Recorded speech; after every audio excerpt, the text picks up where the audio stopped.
Stop being cowards, because the collective cowardice of you and people like you is what has led to the circumstances of today. Hassan Piker had a clip go viral recently, and not in the positive sense, because after years and years and years of coddling pro-Israel Zionists, treating them as poor little misled victims, and even making podcasts with them, he finally correctly said that supporting Israel in any way, shape, or form should be unacceptable, and that those who do so should be ostracized. I think, like, this will never happen, but in a totally just world, any kind of, regardless of your background, any kind of fucking Zionist tendency should be treated in the same way as being a fucking rabid neo-Nazi.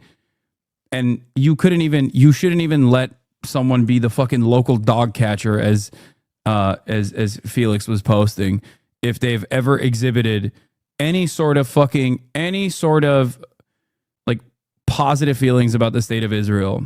I'm so serious about this. Of course, no one responding to this clip with rage has been able to refute it at all, because it's just right. All they can do is scream anti-Semitism. How dare you say this? Get the ADL on the phone. Yet not a single actual rebuttal. If only he and many other thousands, tens of thousands, hundreds of thousands, millions, tens of millions, hundreds of millions of people had the balls to have been right about this earlier and had said this sort of stuff before, rather than just a year and a half after Israel began its attempt to finally definitively physically eliminate the Palestinian people. Israel is a racial supremacist settler state, an artificial construct not even 80 years old, formed specifically with a long-planned goal to create a new society that gives the Jewish people who live there special racial, ethnic, and religious privileges, an endeavor which necessitates the land theft, expulsion, genocide, and eventual total elimination of the Palestinians who were there beforehand. Israel has always been dutifully dedicated to furthering those goals and little more. There is no such thing as some formerly good Israel that has merely lost its way. There is nothing good about it. There is nothing to look upon fondly. There is nothing to think positively about in a state that is entirely based around eliminating one group for the benefit of another. And anyone who thinks otherwise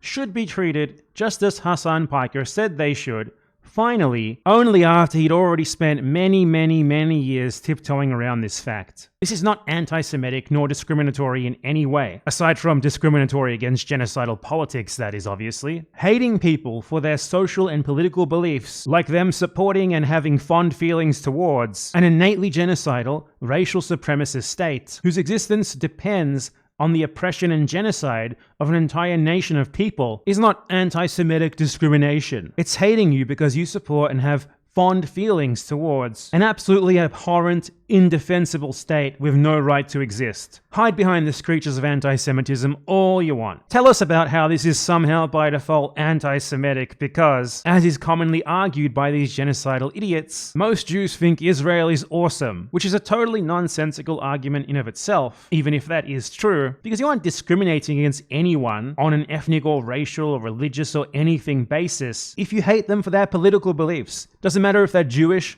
Irish, or a space alien. But hey, there's still very important questions to be posed here, right? Does Israel really represent the majority of Jews? Or even all of them? Do most Jews support Israel and its genocide in Gaza? Truly hard-hitting questions. No, actually they're not. I don't care. And you shouldn't care either. You don't get to invade another land, dispossess its people, steal their land and homes, expel them and genocide them, regardless of whether or not you are the authentic representatives of a certain group of people. You don't get to steal another people's country and institute a supremacist settler colonial regime just because it's popular among the group of people that potentially benefit from it. Why the hell do you people even entertain such ludicrous arguments? What the hell are we doing? I'm so sick of seeing supposedly pro-Palestinian anti-Zionist people taking this sort of shit seriously rather than just laughing at it. It is no different than giving water to the notion that Nazism was legitimate because it was pretty popular among a lot of Germans for quite a while. And a lot of you reinforce this sort of premise rather than challenging it. People love to post videos of Jews saying stuff like, "Not in my name," or "Israel doesn't represent all Jews." But what if it was in your name? What if Israel did represent all Jews? Then the genocide would be fine, right? The settler colonialism would be fine, right? The oppression would be fine, right? the racial supremacism would be fine, right? Do you believe that? I don't think you do. So stop making those arguments, because that's the implication that you're strengthening when you do. It is all just so fucking ridiculous. Stop. The only correct answer is, none of that matters. What a ludicrous thing you're saying, you fucking idiot. No ethnic group gets to vote amongst themselves as to whether they get to do genocide or not. Shut the fuck up, you ridiculous moron. Does it hurt your feelings as a Jewish person when you see people who are a bit too pro-Palestine for you? Do you feel uncomfortable? Shut up. In the context of Israel-Palestine, a Jewish supremacist state, which has been attempting to eliminate the Palestinian people as an identifiable group for its entire history, and which is currently doing that in the most obvious way so far, in order to take their land and give it to Jews. Talking about anti-Semitism is like talking about anti-white racism in the USA in 1840. It's like talking about anti-German racism during the Holocaust. It's like a slave owner expressing their discomfort about anti-white racism among black slaves and their supporters. This is all just a complete absurdity that you need to stop entertaining. Seeing people make these sorts of arguments to you should not result in you fumbling over your words, desperately trying to make sure that you stay within the bounds of what the Zionists consider to be acceptable discourse. You need to challenge what they consider to be acceptable discourse, because it is a pathetic attempt on their part to invert the reality, where Zionists have been attempting to get rid of Palestinians, to take their land, to eliminate them, all in the name of giving benefits to Jews on a racial basis, for more than a century at this point. An Israeli Jew today is in the exact same position of power as a German who considers themselves Aryan was in 1939 Germany. If that offends you, I do not care. Go cry about it in the corner. You cannot be pro-Palestinian without accepting this reality. This ridiculous brain disease is so pronounced that self-styled intellectual defenders of Israel lean on these sorts of appeals to Jewishness to the extent that they are outright claiming openly that it's anti-Semitic if you think that someone who happens to be Jewish is a shitbag on the basis of them having genocidal political beliefs. Because, according to them, committing genocide is intrinsic to Jewish people. And because Jewish people are special, given the terms of this sort of argumentation, it's anti-Semitic to oppose their beliefs if they happen to want to do genocide? Someone did ask me a good question, which was, okay, what if like most Jews, like 90% of them, supported like killing all the Palestinians, just like Holocaust them? I'd be like, would that be anti-Semitic to oppose them for that? Or to call them like fucked up or fat, to say, or like fascist or whatever? Like, kind of yes and kind of no. It would be anti-Semitic in the sense that like, okay, well, you hate most Jews, okay? You think most Jews have something fucking wrong with them. It's also not, though, in the sense that Jewish people's reasons for supporting Israel, or sympathizing, I mean, with Israel, because most of them do, again, is not just like a function of this particular ethno-religious group has just lost its way for some reason. That's not why it's the case. The reason that most Jews feel the way they do about Israel is because of their experience as Jews, is because of their shared history as Jews. They feel that way about Israel because Israel was the answer to Jewish suffering. The reason it's anti-Semitic is to oppose Jews for holding those opinions is because those opinions are actually kind of like, the reason most of them have those opinions is directly related. It's like inextricably linked to their Jewishness. What the fuck is this shit? What the fuck are we doing? How did we let it get to this point? Why the fuck have we ever entertained this ludicrous notion? Mincing our words, walking on eggshells, stuttering and stammering, desperate to not accidentally let out some sort of utterance that then could be spun into phantom anti-Semitism. Instead of laughing at this sort of bullshit for the utter joke that it is, and helping little by little to move the needle to the point where those sorts of accusations no longer have any power. By abiding by their terms for decades and decades, we have allowed the discourse to get to the point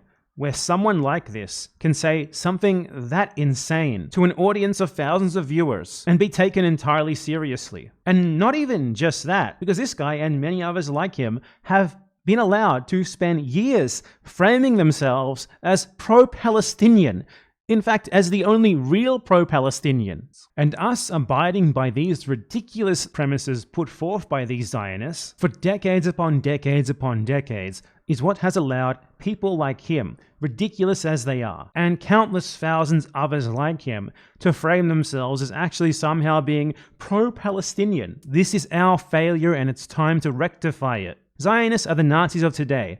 They have been, in fact, since Israel's inception. They are not misled victims. You aren't going to defeat them by convincing them with reasoned argument the errors of their ways. They aren't going to turn against a system that gives them and theirs massive benefits, or that furthers their geopolitical goals in the Middle East, just because you argue that it hurts Palestinians. They know that. They always have. They're happy with the arrangement. They have demonstrated that time and time and time again. It's been 8 decades. Get with the program. Even when they are too cowardly to outright state it as such, as most liberal Zionists are, they fundamentally still believe that Jews have a special ethnic right to deprive others of their land, their homes, their freedom, their basic rights, their basic dignity, their basic physical well-being, and their lives, just as the Nazis believed that Germans had a right to do. It is impossible to support the existence of Israel without believing in those things, as Israel is built precisely on those things, and exists precisely to maintain and further them. They have to be fought, not coddled and appealed to.